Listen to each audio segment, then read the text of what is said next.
નમસ્કાર મિત્રો, આજની નવી વાર્તામાં તમારા બધા મિત્રોનું સ્વાગત છે। મિત્રો, એક છોકરો અને એક છોકરી બંને એક જ મકાનમાં ભાડે રહેતા હતા। પછી બંને એવું કર્યું, સાંભળશો તો ચોંકી જશો। અમદાવાદ શહેરમાં નોકરી માટે આવેલો આરવ એક નાનકડા ભાડાના મકાનમાં રહેવા માટે આવ્યો હતો। આ વાર્તાને છેલ્લે સુધી સાંભળજો। ઘર બહુ મોટું ન હતું, પરંતુ બે અલગ રૂમ હતા। એક રસોડું હતું, એક હોલ હતું। આ મકાન માલિકે કહ્યું હતું, જો કોઈ બીજો ભાડુત મળશે તો ઘર શેર કરવું પડશે। ત્યારે આરવે હસીને જવાબ આપ્યો હતો, મને કોઈ વાંધો નથી, બસ માણસ સારો હોવો જોઈએ। 2 દિવસ સુધી આરવ એકલો રહ્યો હતો અને ઘર એકદમ શાંત રહેતું હતું। સાંજે કામ પરથી આવીને પોતે જ ચા બનાવતો, ગીતો સાંભળતો અને ઊંઘી જતો હતો। ત્રીજા દિવસે બપોરે દરવાજા પર ટાકોરા પડ્યા હતા। બહાર એક સુંદર યુવતી ઊભી હતી અને તેના હાથમાં 2 બેગ હતી અને ચહેરા પર હળવું એવું સ્મિત। હાય, હું કાવ્યા। કદાચ હવે આ ઘર આપણે બંને શેર કરવાનું છે। આરવ થોડો ગભરાયો। ઓહ, આવો, અંદર આવો। પહેલી મુલાકાતમાં બંને થોડું થોડું બોલ્યા હતા, પરંતુ સાંજે જ્યારે રસોડામાં બંને એક સાથે ચા બનાવતા પહોંચ્યા હતા ત્યારે બંનેના હાથ એક જ કપ તરફ ગયા। કાવ્યા હસીને બોલી, લાગે છે પસંદગી પણ એક જેવી છે। આરવે મજાકમાં કહ્યું, હાથ કપ સુધી પહોંચ્યો છે, દિલ સુધી ન પહોંચે એનું ધ્યાન રાખજો। કાવ્યાએ આંખો મોટી કરીને જવાબ આપ્યો હતો, એટલી જલ્દી કોઈને એન્ટ્રી નથી મળતી। બંને હસી પડ્યા। આ નાનકડી એવી મસ્તીથી વાતોની શરૂઆત થઈ। ધીમે ધીમે રોજ સવારે કોણ પહેલા બાથરૂમ વાપરશે તેની મસ્તીભરી ચર્ચા થવા લાગી હતી। એક દિવસ આરવે કહ્યું હતું, જો તમે 5 મિનિટ વધુ લેશો તો મારી ઓફિસ જતી બસ નીકળી જશે। ત્યારે કાવ્યા બોલી હતી, તો પછી 5 મિનિટ મારી સાથે વાત કરી લો, બસ કરતાં એ સસ્તું પડશે। આરવ હસતો રહ્યો હતો। એક સાંજે લાઇટ જતી રહી, ઘરમાં અંધારું છવાઈ ગયું હતું। ત્યારે કાવ્યા ધીમેથી બોલી હતી, મને અંદરથી થોડોક ડર લાગે છે। અને આરવે મોબાઈલની ફ્લેશ લાઇટ ચાલુ કરી, ડરશો નહીં, જ્યાં સુધી હું છું અંધારું કંઈ નહીં કરી શકે। ત્યારે કાવ્યાએ તરત જ જવાબ આપ્યો હતો, અંધારાથી નહીં, ક્યારેક લોકોની આંખોમાં રહેલા રહસ્યોથી પણ ડર લાગે છે। આરવ એક ક્ષણ માટે ચૂપ થઈ ગયો હતો। એ શબ્દોમાં કંઈક અલગ જ અર્થ છુપાયેલો હતો। સમય પસાર થતો ગયો। હવે બંને સાથે જમતા હતા, બજારમાં જતા અને ક્યારેક વરસાદમાં ચા પણ પીતા હતા। આસપાસના લોકો પણ એમને કહેવા લાગ્યા હતા, તમે બંને તો અમને કપલ જેવા લાગી રહ્યા છો। બંને હસીને વાતો ટાળી દેતા હતા। એક રાત્રે કાવ્યા રસોડામાં ઊભી હતી, આરવ પાછળથી આવ્યો હતો। શું બનાવો છો? કાવ્યા બોલી, ખીચડી। આરવે હસીને કહ્યું, વાહ, દિલ જીતવાનો રસ્તો પેટમાંથી જ જાય છે ને? કાવ્યા બોલી, દિલ જીતવું સહેલું છે, સાચવી રાખવું મુશ્કેલ છે। આ વાત સાંભળીને આરવ થોડો ગંભીર બની ગયો હતો। એ દિવસથી બંને એકબીજાને વધુ સમજવા લાગ્યા।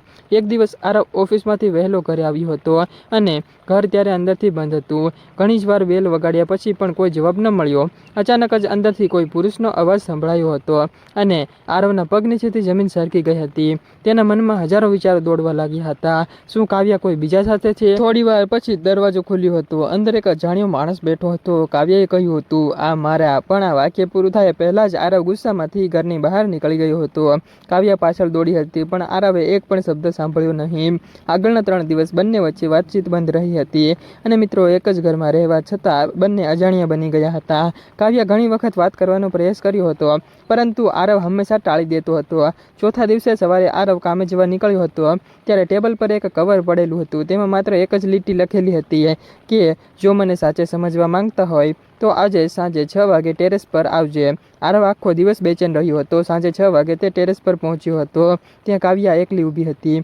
એમની આંખોમાં આંસુ આવી ગયા હતા। કાવ્યા ધીમેથી બોલી હતી, જે માણસને તે જોયો હતો એ મારો મોટો ભાઈ હતો। આરવ આશ્ચર્યચકિત થઈ ગયો, પણ તે કહ્યું કેમ નહીં? કાવ્યાએ જવાબ આપ્યો, તું સાંભળવા તૈયાર જ ન હતો, હું તો ત્યારે કહી જ રહી હતી। થોડી વાર બંને ચૂપ રહ્યા। પછી કાવ્યાએ બેગમાંથી એક ડાયરી કાઢી, આ વાંચ। ડાયરીમાં લખેલું હતું કે કાવ્યા ઘણા સમયથી આરવને પસંદ કરતી હતી। તે દરરોજ તેની નાની નાની આદતો લખતી હતી, સવારની ચા, વરસાદ જોવાની ટેવ, બીજાને મદદ કરવાની આદત અને હસવાની રીત। છેલ્લા પાના પર લખેલું હતું, મને ખબર નથી કે એ મને પ્રેમ કરે છે કે નથી કરતો, પણ હું એને ગુમાવવા નથી માંગતી। આરવની આંખો ભીની થઈ ગઈ હતી અને તે બોલ્યો હતો, માફ કરજે, મેં વિશ્વાસ કરતા શંકા પર વધારે ભરોસો કર્યો હતો। કાવ્યા હળવેથી હસી હતી। હવે પણ મોડું નથી થયું। આરવે તેનો હાથ પકડી લીધો, કાવ્યા, હું તને ખૂબ જ પ્રેમ કરું છું। કાવ્યાએ પણ હસીને જવાબ આપ્યો હતો, મને ખબર હતી, બસ તારા મોઢેથી આ સાંભળવું હતું। બંનેની પ્રેમ કથા હવે શરૂ થઈ ગઈ હતી, પણ વાર્તા અહીં પૂરી થતી નથી। 2 દિવસ પછી મકાન માલિક આવ્યો હતો।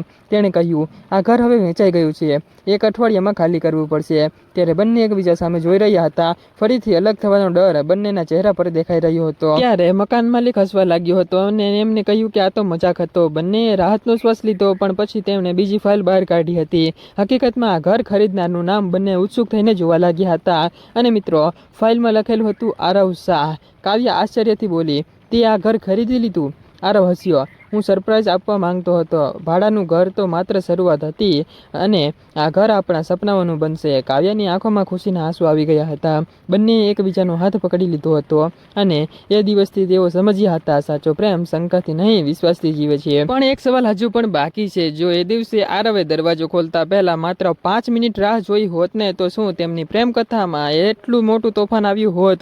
એનો જવાબ તમને ખબર હોય તો કમેન્ટ કરી દેજો. આ સવાલનો જવાબ કદાચ દરેક પ્રેમી પાસે અલગ હશે. ઘર હવે આરવના નામે થઈ ગયું હતું. કાવ્યા મજાકમાં રોજ કહેતી હતી, હવે હું ભાડું જ નથી, ઘરવાળી જેવી ફિલિંગ આવે છે.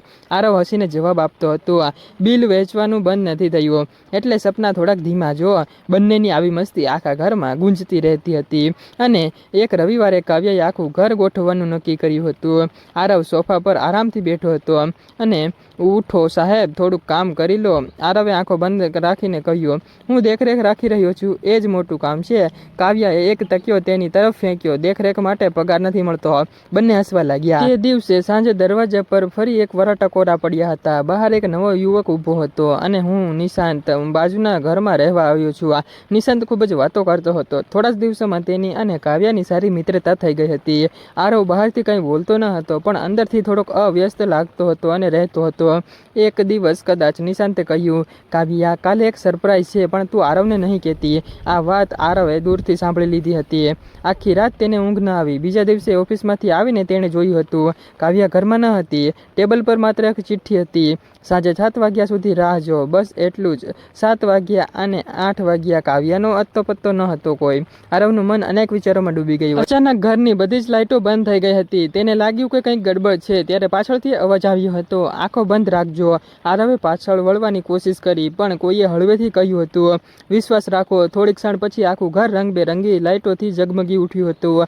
કાવ્યા, નિશાંત અને આસપાસના બધા જ મિત્રો સામે ઊભા હતા અને દિવાલ પર મોટા અક્ષરોમાં લખેલું હતું, હેપી બર્થડે આરવ. અને આરવ એક ક્ષણ માટે ચોંકી ગયો હતો. તે પોતાનો જન્મદિવસ તો ભૂલી જ ગયો હતો અને કાવ્યા હસીને બોલી હતી. સરપ્રાઈઝ છુપાવવા માટે નિશાંતની મદદ લેવી પડી અને આરવને પોતાની શંકા પર હાસ્ય પણ આવ્યું હતું અને શરમ પણ લાગી હતી. ત્યાર પછી તે બોલ્યો, લાગે છે હવે હું શંકા કરવાનું બંધ કરી દઈશ. નિશાંત હસ્યો હતો, ભાઈ, પ્રેમમાં વિશ્વાસ રાખવો, ડિટેક્ટિવ બનવું નહીં. બધા જ ખડખડાટ હસી પડ્યા. પરંતુ એ જ સમયે દરવાજા નીચે કોઈએ એક કાળો એવો લિફાફો સરકાવી દીધો અને કાવ્યાએ લિફાફો ખોલ્યો. અંદર માત્ર એક જ લીટી લખેલી હતી, આ ઘર વિશે જે સત્ય તમે નથી જાણતા એ જાણવાનો સમય આવી ગયો છે. બધાના ચહેરા પર સ્મિત ગાયબ થઈ ગયું. આરવે બારી બહાર જોયું હતું પણ બહાર કોઈ દેખાયું ન હતું. આખરે આ કાળો લિફાફો કોણ મૂકી ગયું અને એ ક્યાંથી આવ્યો? અને આ ઘરમાં એવું કયું રહસ્ય છુપાયેલું હતું જેની કોઈને પણ ખબર ન હતી?